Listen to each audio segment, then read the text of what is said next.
Olá pessoal, hoje vamos falar sobre os padrões comportamentais na engenharia de software. Esses padrões eles focam na comunicação entre objetos e como eles vão interagir entre si. A gente começa com o Chain of Responsibility, que é basicamente uma corrente de responsabilidades. Ele permite que você passe os pedidos por uma corrente de handlers, que seriam basicamente cada elemento da corrente, né? E ao receber um pedido, cada um deles vai decidir se ele processa o pedido ou se ele passa para o próximo handler da corrente. E a gente tem um exemplo aí de os handlers passando o balde de uns pros outros, ou então se ele vai jogar na própria cabeça, se ele vai dividir com um amiguinho ou se não vai. Basicamente é assim que ele funciona. Um exemplo disso a gente consegue ver na direita, que é um botão que vai redirecionar para um subpainel, que redireciona para um painel ou para uma janela, mas ele também pode, por exemplo, gerar um texto, gerar uma imagem, um formulário, uma barra de ferramentas, e aí cada um desses elementos em vermelho que vai decidir o que vai fazer no próximo passo da corrente. Aqui a gente tem o padrão command, que ele vai basicamente encapsular uma solicitação como um objeto, permitindo parametrizar clientes como diferentes solicitações, enfileirar ou registrar solicitações para suportar operações que podem ser desfeitas. Como, por exemplo, a gente tem um botão que ele tem diversas ações. Vai ter um botão de OK, um botão de cancelar, um botão de aplicar, e a gente quer basicamente ter um botão e dizer qual comando ele vai executar. Então, esse comando é justamente o padrão command, que você vai pegar o botão, vai gerar o botão e você vai passar para ele um parâmetro de comando.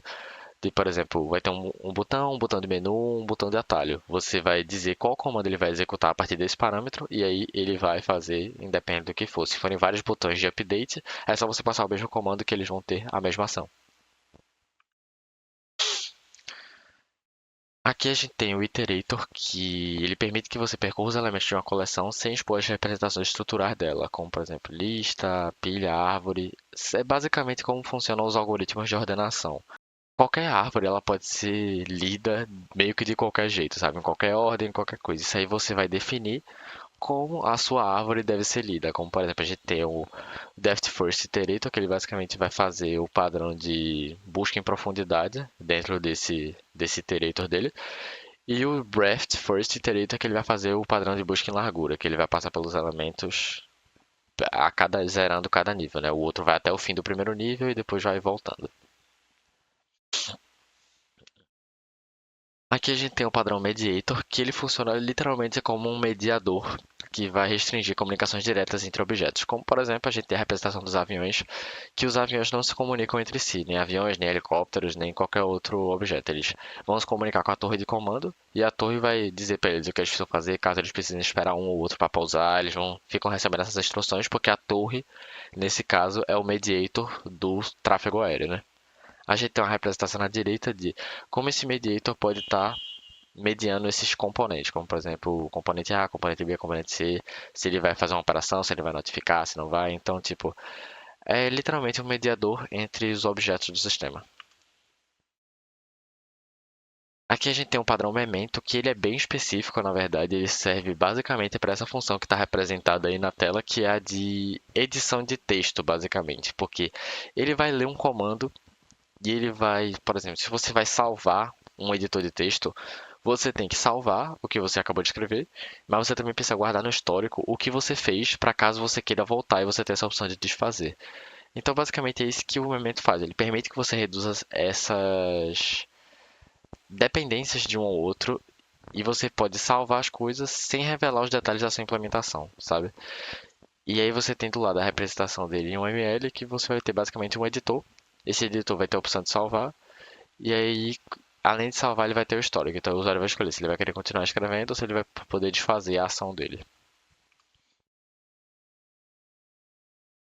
Aqui a gente tem um padrão observer, que ele vai definir uma dependência um para muitos entre objetos, e cada objeto notifica sobre outras mudanças de estado para os outros. É basicamente a analogia de você querer um produto de uma loja e essa loja todo dia vai te avisar. Você pode ir na loja todo dia perguntar se tem o produto.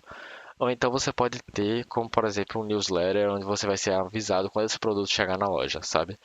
Então é muito mais fácil e cômodo para o cliente, onde ao invés de ele ficar indo e voltando na loja, né, como está representado na primeira imagem, a loja simplesmente mandar para todo mundo quando o produto chegar e todo mundo vai receber a notícia de uma maneira mais rápida, fácil e prática. Na direita a gente tem um exemplo de uma publicadora de jornal, onde quando o jornal chega a nova edição, né, ele vai mandar uma notificação para cada um dos que estão inscritos no jornal, né, que eles já podem solicitar a nova versão.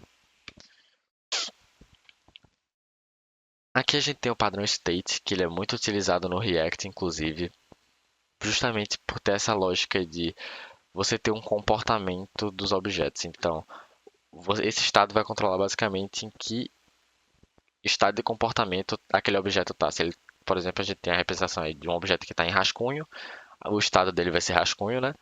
O estado de moderação ele já vai ter outra aparência, vai ter outro comportamento. E o estado de publicado ele vai ter outra coisa. Por exemplo, quando ele for publicado, ele vai ser salvo na base de dados, por exemplo. Isso permite que você altere esse comportamento dele quando o estado dele mudar. Então a gente vai ter, por exemplo, a representação da direita vai ter um documento em que esse estado vai fazer referência para ele, se ele está para ser publicado ou se ele está em moderação ainda, como por exemplo. Aqui a gente tem o padrão strategy que funciona basicamente com essa analogia dos bonequinhos jogando golfe, que eles vão ter um taco específico para cada situação. Então você define literalmente estratégias para colocar eles em classes separadas. Como, por exemplo, a gente tem a representação da direita, que é um sistema de navegação. Um sistema de navegação tipo Waze, tipo Google Maps, em que as rotas que ele vai te trazer vai ser uma estratégia, vai ser uma interface de estratégia de rotas, e ela vai ter as rotas a pé, as rotas de carro, as rotas passando por transporte público. Então, você tem um sistema diferente dependendo de como você quer fazer aquela navegação, né? Aqui a gente tem o template method, que ele vai definir o esqueleto de um algoritmo na superclasse, mas ele deixa essa superclasse sobrescrever em etapas específicas do algoritmo sem modificar a sua estrutura. Como, por exemplo, a gente vai ter um data miner de documentos, um data miner de CSV e um data miner de PDF.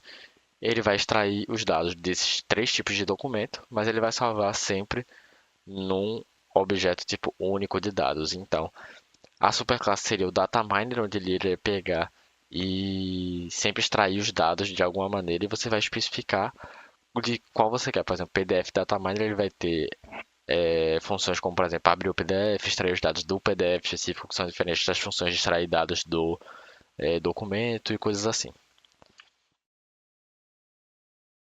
Por último, temos o Visitor, que ele vai permitir que você separe os algoritmos dos objetos nos quais eles operam. Então, uma boa relação para isso é a de um agente de seguros que ele está sempre disposto a fazer o seguro para qualquer um dos tipos de casa, de estruturas, de comércios que você quiser. Então, por exemplo, ele pode fazer o seguro de uma casa, mas também pode fazer de uma fábrica, também pode fazer de uma mansão, de um museu e qualquer coisa desse tipo. Então, esse visitor, basicamente, ele vai é, meio que entender o como o projeto funciona para cada situação específica de comportamento. E é basicamente isso. Essas foram os três padrões comportamentais dos Design Patterns. Eu espero que vocês tenham gostado. Se vocês perderam algum dos outros padrões, voltem nos outros vídeos da playlist. E é basicamente isso, pessoal. Obrigado.